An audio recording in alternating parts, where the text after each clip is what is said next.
Good morning student. BSc first year welcome all the student in your online class. Myself जो कि हम zoology paper first पढ़ रहे हैं जो कि है हमारा जैव विविधता व उद्विकास या जिसको हम कहते हैं बायोडायवर्सिटी एंड एवोल्यूशन। तो बायोडायवर्सिटी और एवोल्यूशन में हम जो टॉपिक पढ़ रहे हैं वो हम पढ़ रहे हैं जैव विविधता के खतरे व उसके संरक्षण के ऊपर, यानी कि threats of biodiversity and it's conservation. तो यहाँ पर हम जो लास्ट क्लास थी उसमें हम थ्रेट्स ऑफ बायोडायवर्सिटी यानी कि जैव विविधता के खतरों की बात कर रहे थे। तो हमने देखा था कि जो जीव है उनके अवैध शिकार की वजह से, प्रदूषण की वजह से, यानी कि उनकी हंटिंग की वजह से, हंटिंग एंड पॉइंटिंग, या हम कह सकते हैं पॉल्यूशन की वजह से, एक्सेसिव यदि हम क्या करते हैं पॉल्यूटेंट्स का यूज करते हैं, उनके हैबिट डिस्ट्रक्शंस की वजह से। तो बहुत सारे ऐसे रीजन हैं जिनकी वजह से क्या हो रहे हैं, जो एनिमल्स हैं उनकी जो नंबर ऑफ एनिमल्स में लॉसेस हो रहा है, यानी कि भाई बायोडायवर्सिटी को क्या हो रहा है, नुकसान हो रहा है। उसी में हमने आगे जो टॉपिक देखा था वो क्या था, डिसीजेस यानी कि बीमारियां। तो कई बार क्या होता है, यदि जैसे ग्रेजिंग की वजह से, चरने की वजह से, जब वाइल्ड एनिमल और डोमेस्टिक एनिमल एक दूसरे के कांटेक्ट में आते हैं, यानी कि जब पालतू जीव और वन्य जीव एक दूसरे के संपर्क में आते हैं चरने की वजह से या अन्य किसी वजह से, जैसे हम क्या करते हैं सरिस्का वाला एरिया है, वहां सरिस्का वाले एरिया में कौन रहते हैं, वाइल्ड एनिमल्स भी रहते हैं। साथ ही साथ हम वहां पर क्या करते हैं कि ग्रेजिंग के लिए, चराने के लिए हम हमारे पालतू पशुओं को भी वहां ले जाते हैं। तो बहुत सारी ऐसी बीमारियां हैं जो कि किसमें, पालतू पशुओं से किसमें ट्रांसफर हो जाती हैं, डोमेस्टिक एनिमल्स में, वाइल्ड एनिमल्स में चली जाती है, और जिसकी वजह से उनकी संख्या में क्या होती है, धीरे धीरे कमी आती है। जैसे एट प्रेजेंट टाइम हम बर्ड फ्लू की बात करें तो बर्ड फ्लू जो है वो बर्ड्स में बहुत एक्सेस कंडीशंस में ट्रांसफर हो रहा है। तो उससे क्या हो रहा है, इन एनिमल्स की संख्या में ड्यू टू डिसीजेस एनिमल की संख्या में क्या हो रही है, बहुत ज्यादा कमी हो रही है। तो ये हमारी बायोडायवर्सिटी को क्या कर रहा है, लॉसेस क्रिएट कर रहा है। जैसे बर्ड फ्लू डिसीज हो गई जिसकी वजह से क्या हो रहा है, अब ये जो डिसीज है फर्स्टली केवल एक एरिया में थी और अब जो बहुत सारी स्टेट ऐसे हैं जैसे राजस्थान हो गया, महाराष्ट्र हो गया या बिहार हो गया, इन सभी स्टेट्स में ये बहुत जल्दी स्प्रेड हो रहा है। तो इसकी वजह से क्या हो रहा है, हमारी जो बायोडायवर्सिटी है, अगर जैसे आप न्यूज़पेपर में स्टडीज करते हैं तो हमारा जो जयपुर का जूलॉजिकल पार्क है उसमें भी जो वैरायटी थी बर्ड की, स्पेशल बर्ड वैरायटी थी, उस वैरायटी को भी क्या किया है, उसने नुकसान पहुंचाया है। तो इस तरीके से ये डिसीजेस क्या करती हैं, बीमारियों की वजह से जो एनिमल्स है उनमें लॉसेस होता है। तो लिखेंगे नेक्स्ट हेडिंग क्या है, disease. All the above reason, heading क्या है हमारी, next disease.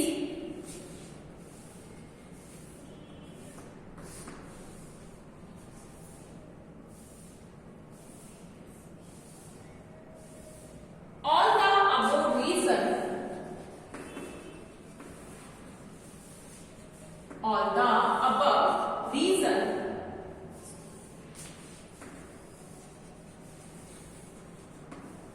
all the above reasons combinedly cause disease,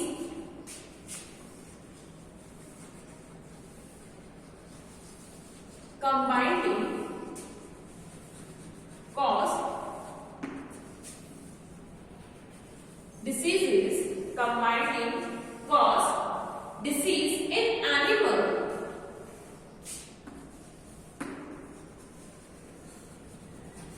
in animals, and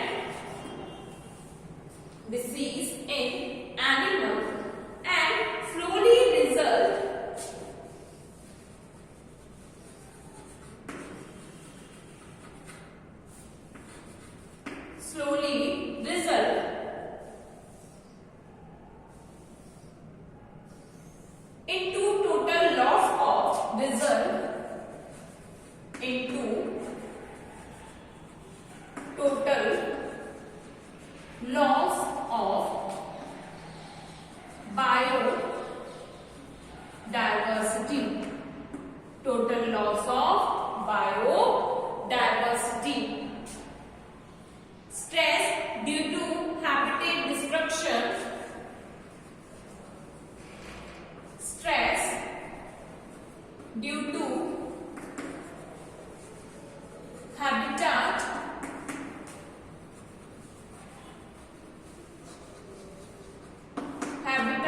destruction,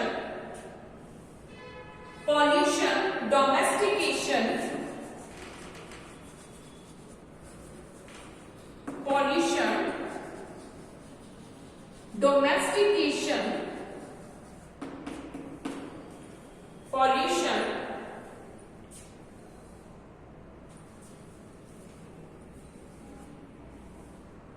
domestication,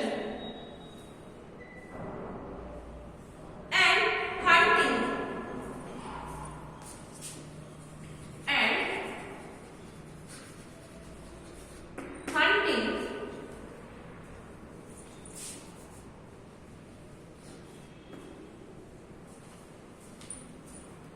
and hunting,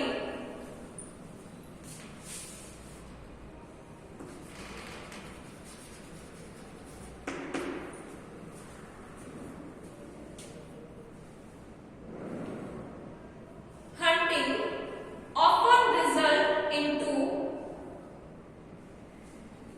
often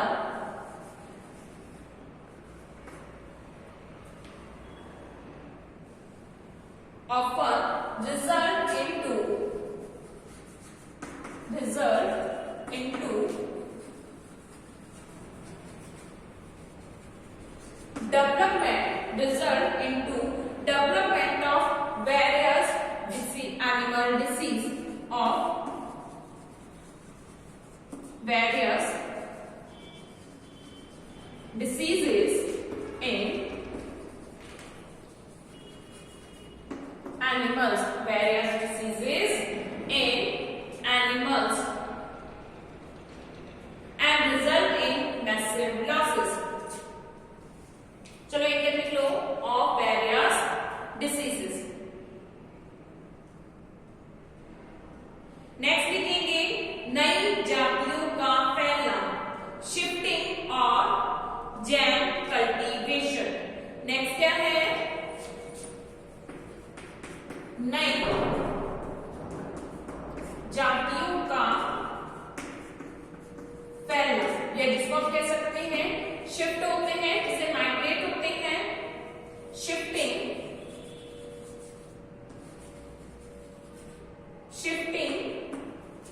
और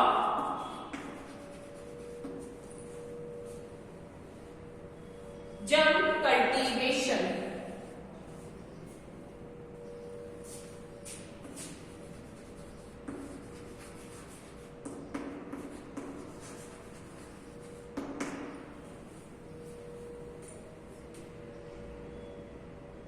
जम कल्टीवेशन लिखेंगे किसी स्थान पर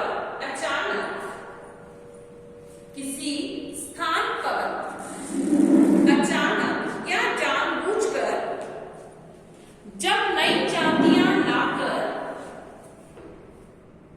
किसी स्थान पर अचानक या जानबूझकर जब नई जातियां लाकर बसा देते हैं, जब नई जातियां लाकर बसा देते हैं, तो इसके घातक प्रभाव पड़ते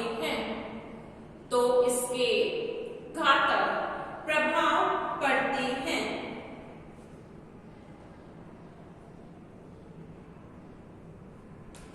नए आवास में अनुकूल परिस्थिति,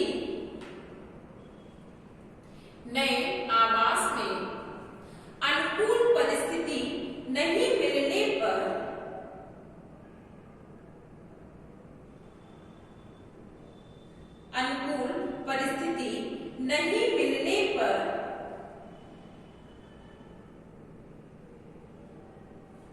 ये वृद्धि नहीं कर पाती हैं, ये प्रजातियां वृद्धि नहीं कर पाती हैं, परंतु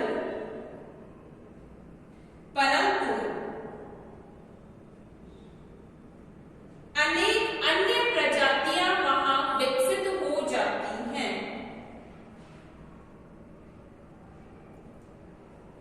जो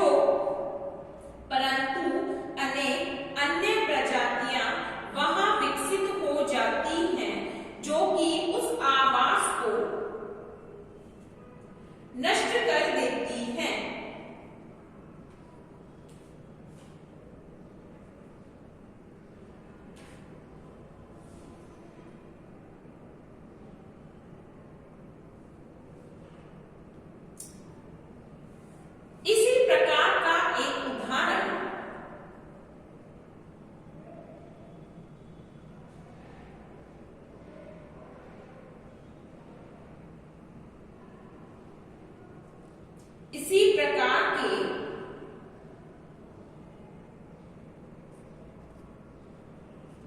विनाश का उदाहरण मॉरिशस का डोडो जीव है। मॉरिशस का डोडो जीव है जो कि विलुप्त हो गया है। मॉरिशस का डोडो जीव है जो कि विलुप्त हो गया है। यह डोडो जीव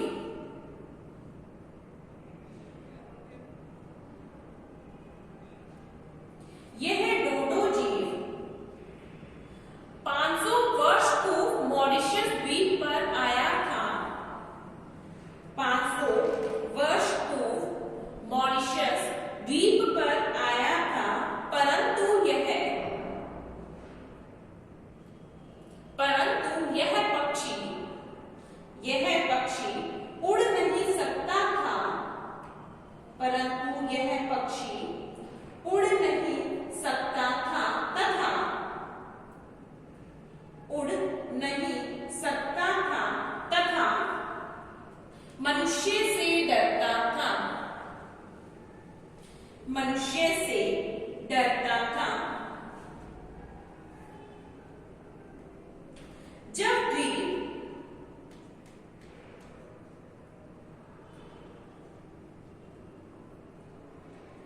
मनुष्य से नहीं डरता था। मनुष्य से नहीं डरता था, परंतु उस जीव पर, उस द्वीप पर मनुष्य के पहुंचने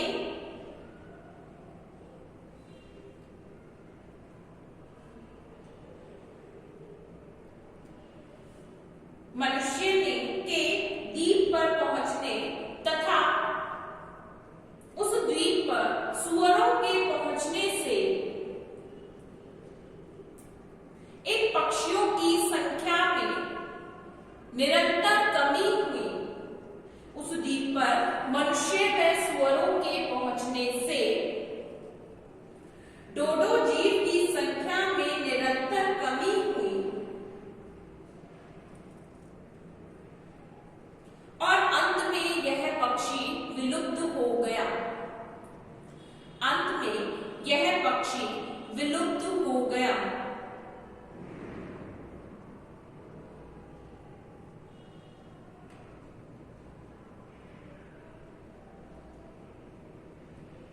ठीक है, तो ये क्या है, शिफ्टिंग या जो जंप कल्टीवेशन है, ये क्या करता है, जो एनिमल्स हैं उनकी यानी ऑलरेडी जो प्रेजेंट एनिमल्स होते हैं उनकी जो संख्या है उनमें क्या कर देता है, कमी कर देता है।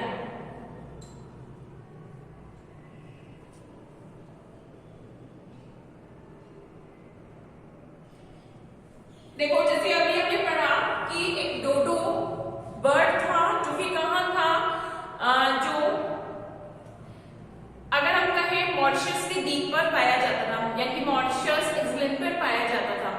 तो ये जो डोडो था वो कैसा था, एक तरीके से फ्लाइटलेस बर्ड था, यानी कि उड़ नहीं सकता था, बट ये जैसे ह्यूमन है उससे डरता भी नहीं था। बट क्या हुआ कि जो ह्यूमन है उन्होंने अपना एक्सेसिबिलिटी जो वर्क है वो किस पर बढ़ा दिया, मॉरिशस की जो आइलैंड है उस पर बढ़ा दिया। साथ के साथ उन्होंने क्या किया, उस एरियाज में पिग छोड़ दी, यानी कि वहां पर एरिया में कौन, पिग्स को शिफ्ट कर दिया। अब पिग ने क्या किया कि जो ह्यूमन है उसने खुद के पर्पज से डोडो को हंटिंग किया, साथ के साथ पिग्स ने भी क्या किया, इन बर्ड्स को डिस्ट्रॉय कर दिया।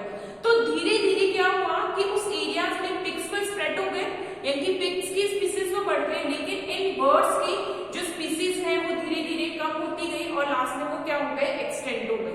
तो इस वजह से ये क्या होता है कि जब एनिमल की शिफ्टिंग होती है, यानी कि शिफ्टिंग होने पर क्या होता है, कई बार कुछ एनिमल ऐसे होते हैं जो बिल्कुल ही क्या हो जाते हैं, डिस्ट्रॉय हो जाते हैं या बिल्कुल ही एक्सटेंड हो जाते हैं।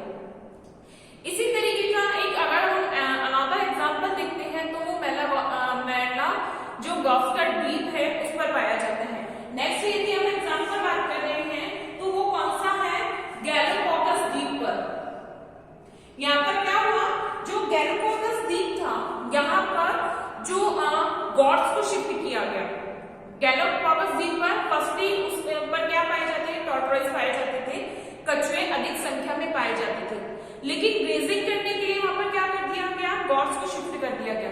अब ग्रेजिंग करने से क्या हुआ, ग्रेजिंग करने से वहां के जो शेल्टर है, ट्रीज है, वो धीरे धीरे कम होते गए। तो जो टॉर्टोइज थे उनको वाटर एरियाज में जाने के लिए बहुत ज्यादा एरिया कवर करना पड़ता था या क्रॉस करना पड़ता था।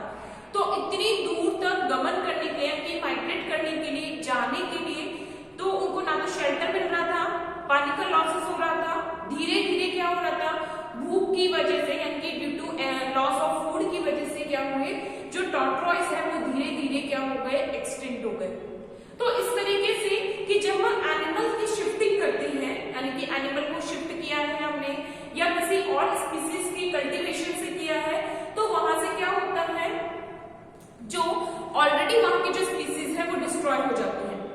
जैसे अगर हम बात करते हैं जलकुंभी, एक ऐसा प्लांट है, ये बहुत ज्यादा नए जो प्लेसेस होते हैं वहां बहुत जल्दी ग्रो करता है और वहां का जो न्यूट्रिशन है वो उसको वो खुद यूज कर लेता है।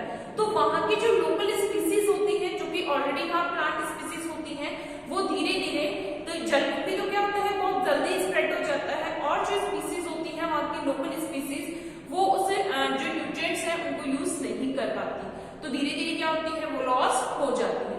इसी में लिखेंगे अभी आगे, जैसे वनस्पतियों की अनेक प्रजातियां, नई जातियों के फैलाव में भी लिखेंगे, नई वनस्पतियों की अनेक प्रजातियां जैसे प्रोसोपिस जूलिफोरा, प्रोसोपिस जूलिफोरा, प्रोसोपिस जूलिफ्लोरा, जलकुंभी, जलकुंभी आदि नए आवास में जल्दी फैलती हैं।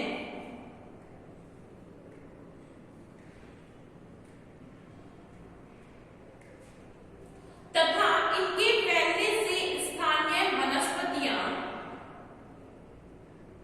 इनके फैलने से स्थानीय वनस्पतियां व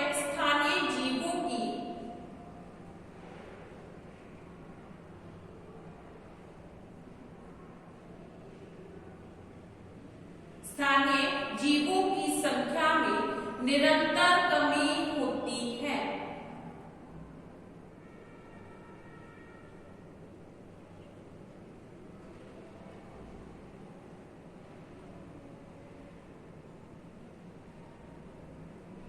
निरंतर कमी होती है।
लिखेंगे हेडिंग क्या लिखेंगे, इनवेसिव एलन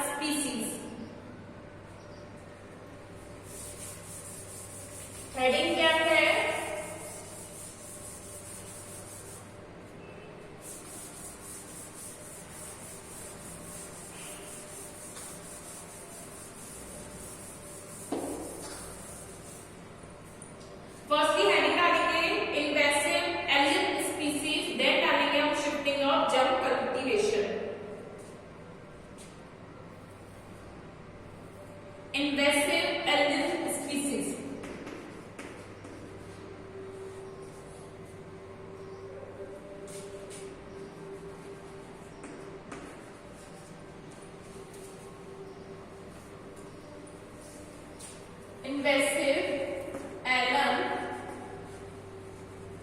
species. लिखेंगे इसमें these are non-native, these are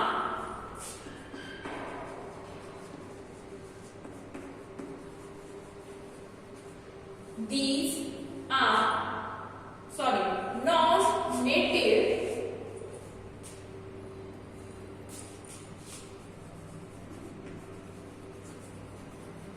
these are non-native,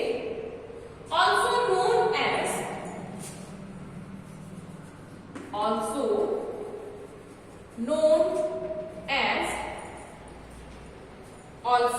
known as exotic species,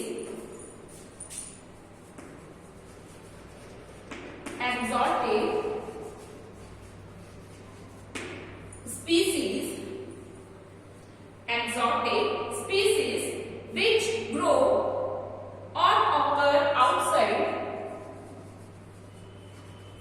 which grow or occur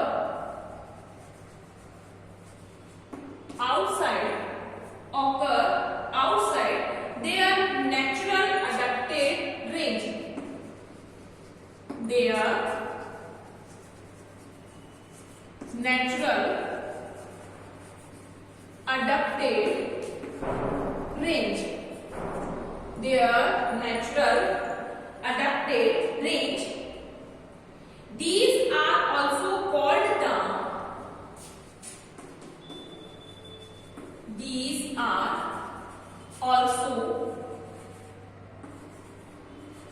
the non-native or introduced, called the non-native or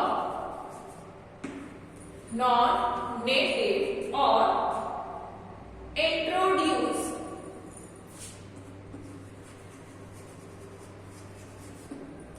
Non-native or introduced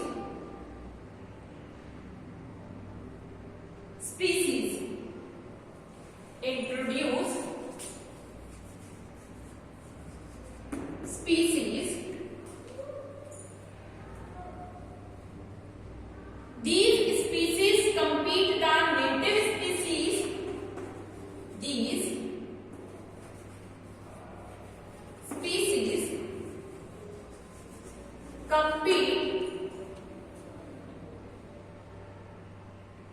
the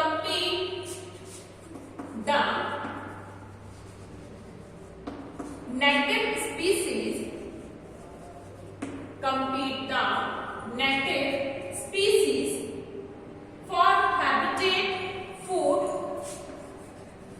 for habitat,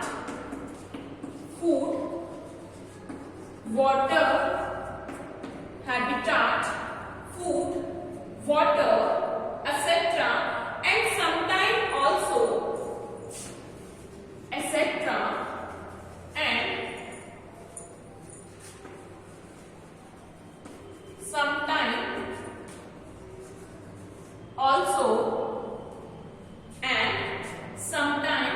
also spread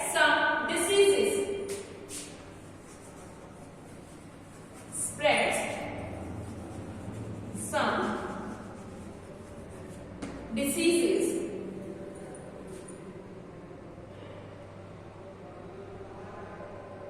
And threat the native biodiversity.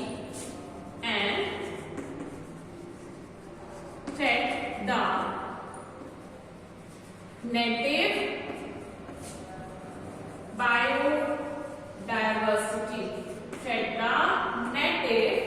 biodiversity. ठीक है, last लिखेंगे shifting और jump cultivation.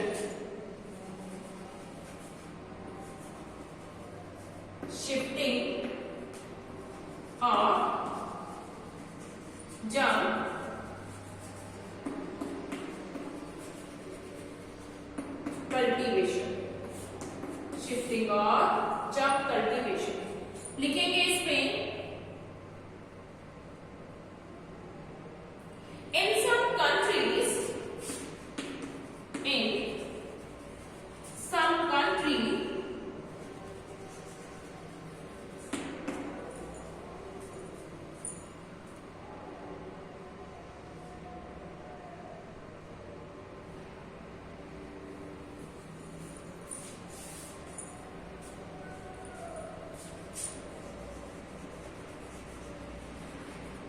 In some countries,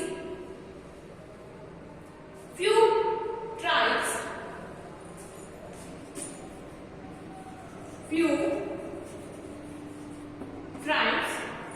in some country, few tribes practice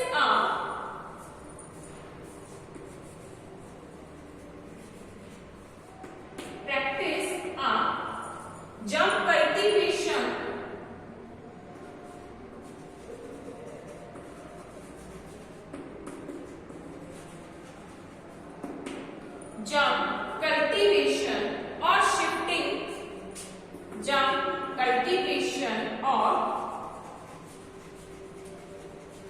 shifting cultivation,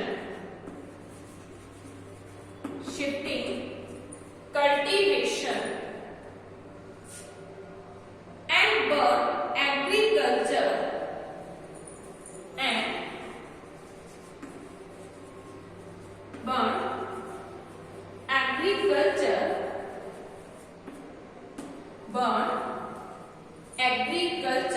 in which they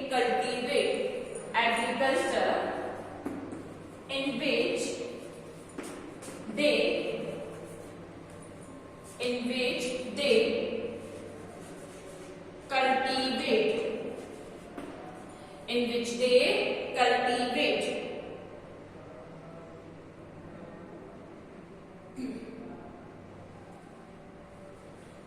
Cultivate a certain crop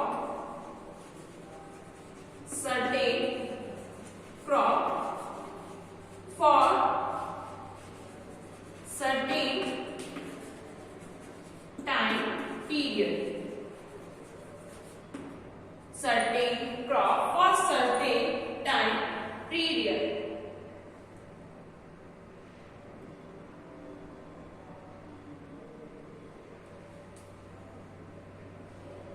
This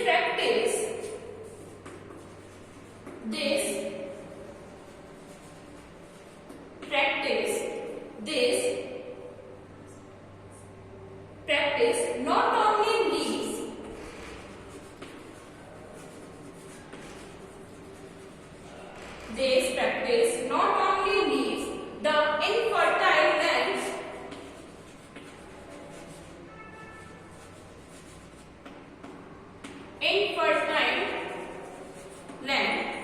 This practice not only leaves the infertile land behind, but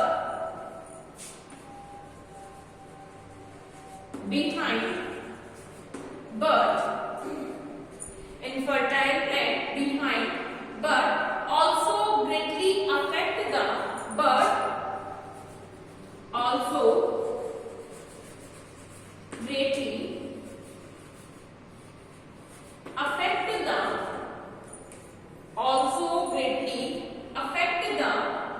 species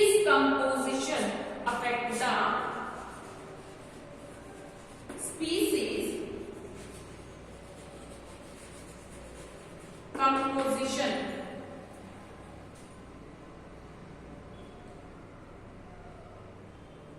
and forest structure of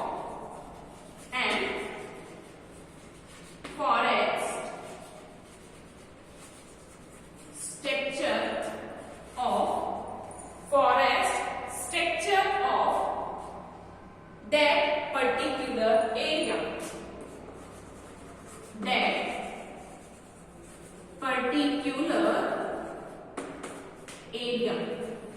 ठीक है, ये हमारे complete होते हैं threats of biodiversity या biodiversity के खतरे।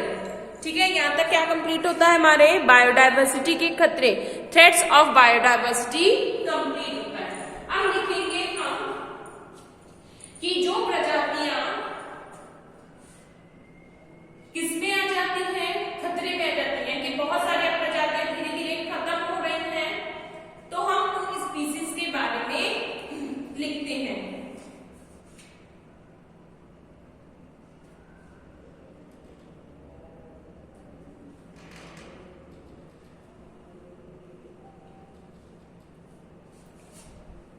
देखो जैसे अगर हम बायोडायवर्सिटी हो रही है, यानी कि ये जो थ्रेड्स ऑफ बायोडायवर्सिटी है, इन थ्रेड्स की वजह से यानी कि जैव विविधता के ये जो खतरे हैं, इनकी वजह से क्या हो रहा है, जो स्पीसीज है वो धीरे धीरे क्या हो रही है, खत्म हो रही है।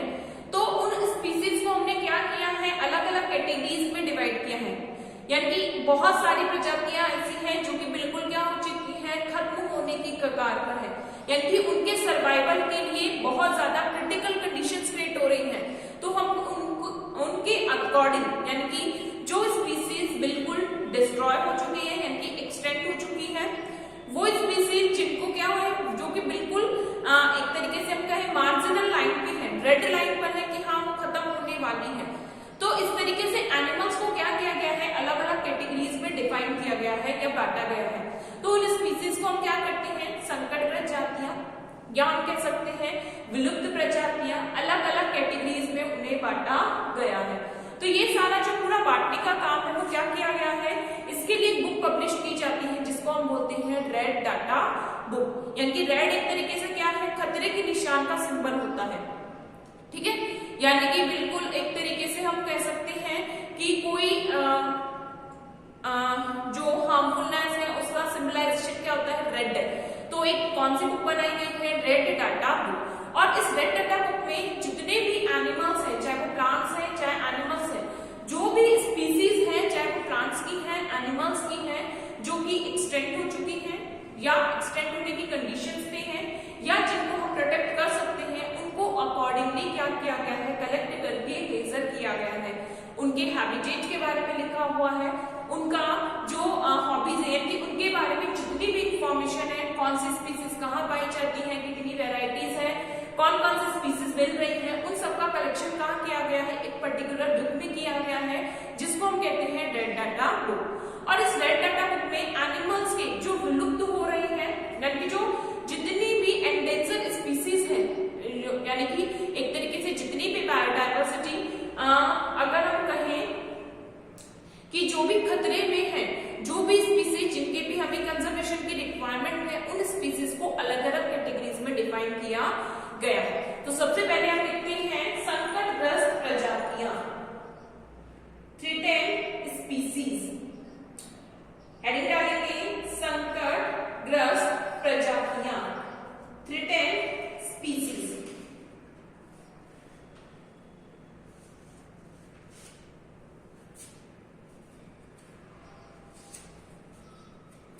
अब सबसे पहले हमें ये पता होना चाहिए कि जो हमारी स्पीसीज है उनको कंजर्व करना स्पीसीज क्यों रिक्वायरमेंट है, जितनी भी स्पीसीज है उनका